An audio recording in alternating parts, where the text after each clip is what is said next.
Hi, I'm Steve Rowe, CEO at Oaknoll. I'm recording this video the afternoon of Friday, September 12th. It should be uploaded and available to you sometime this weekend. I want to start by thanking Taylor Wheeler and Retha Haas for providing the updates over the last couple of weeks. Retha, in her update, gave you information about lots of the projects that we had going on around the campus, and then Taylor interviewed a couple of our direct care staff members in his recording last week and mentioned the flu clinic, and I'll have some more information about that in a few minutes. I'm going to start with an update on our health center census. With the addition of the 12 nursing beds that we now have at the 1201 building, we have a total of 70 licensed nursing beds. Of those 70, today's census is 59, so we have 11 open spaces out of 70. After 2 years of being way more full than we would have preferred to be, it's really nice to have a little bit of breathing room and not have to constantly be worrying about what's going to happen when the next person needs nursing care and where are they going to go and how are we going to make it work. So we do have some breathing room, and there's some work that we're doing to kind of prepare for what is next. Of the 11 spaces that are open right now, 4 of them are in the new 1201 building. 2 of them are in the loft, and the remaining 5 are on second floor, which is historically kind of long-term care nursing. The ones that are open on second floor especially just need some attention. Many of the residents who had been in those spaces, some have transferred over to 1201, and many of those rooms had been occupied for years and years by the same person. And when they are occupied like that, they just kind of take a beating over time. So we will be repainting rooms. There's a couple of rooms that need new flooring, and we'll be doing that.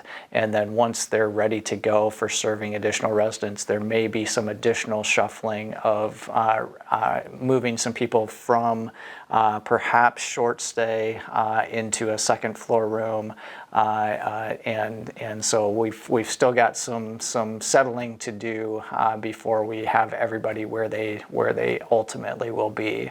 But we will have the capacity to bring in some people from outside of Oaknoll, and ideally the type of person who we would bring in is a short-term Medicare skilled nursing type person who we can help recover. Usually they're recovering from a surgery or perhaps a stroke or something like that. And we will help them with physical therapy, occupational therapy, speech therapy, and nursing care. And the ideal person we help recover, and then they go home so that we have that space available again for our own residents.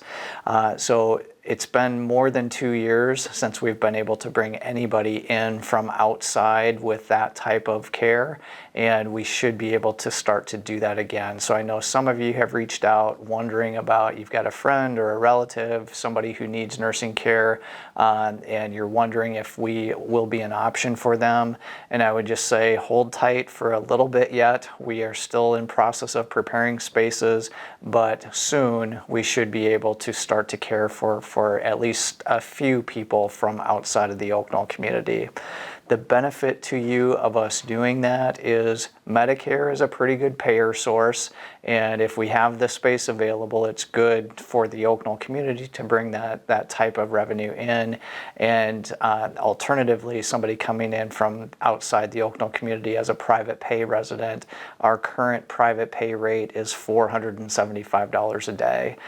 So if you do the math on that, that's a pretty significant monthly bill that we would be collecting from somebody that's receiving care that doesn't have your Oaknoll Life Care contract like all of you do. So that's what I can share with you at this point about our health center census and nursing spaces and what we are moving towards over the next few weeks.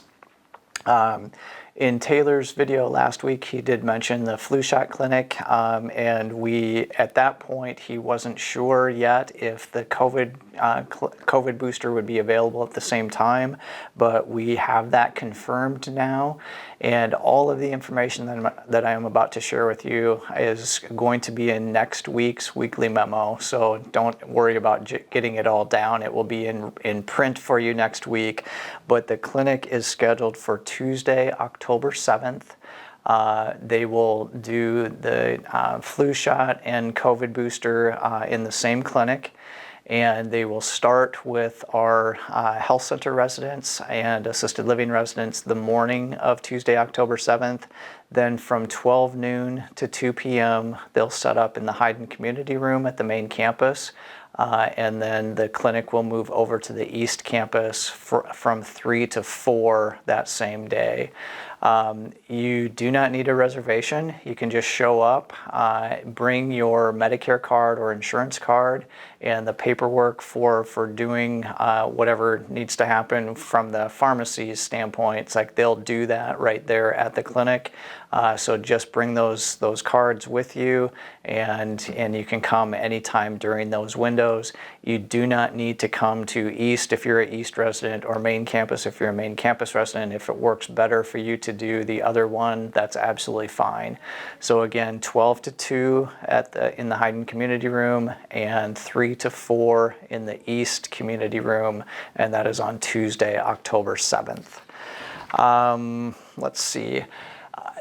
One more thing that I want to share with you is today we are sending a communication out to all of our waitlist households. There's currently about 325 households on our waitlist, and one of the things that we've talked about and thought about a lot over the last couple of years is kind of the commitment of being on the wait list and how to structure things a little bit differently.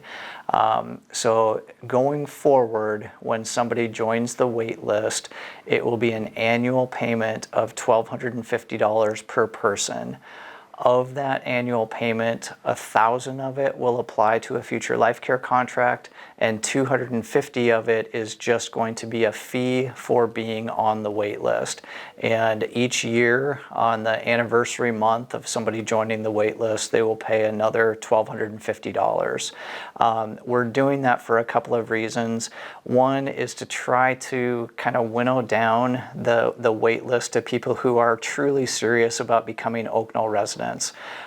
We know, and we've even overheard conversations of people saying, oh, I'm on the wait list, but I never plan on coming to Oaknoll. And it's just something that is kind of annoying and frustrating, and makes it a little more challenging to find matches for spaces when we actually have them, when there's just people ahead that really don't have the intention of actually becoming residents. So hopefully by having an annual fee, we'll kind of eliminate some of that type of person on the wait list, and also it will just kind of encourage that and reinforce that commitment to coming to Oaknoll, having to pay an annual fee to stay on the wait list. And maybe as spaces are available, people will be a little more likely to come earlier than to continue to stay on the wait list and pay that $1,250 per person fee.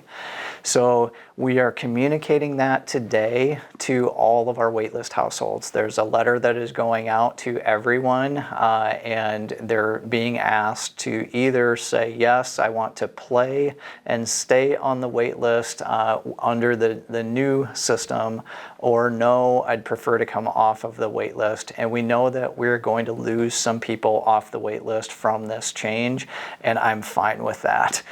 So for those people, we'll just refund their wait list deposit, and we will get down to a reasonable number of people who actually intend to come to Oaknoll at some point in the future.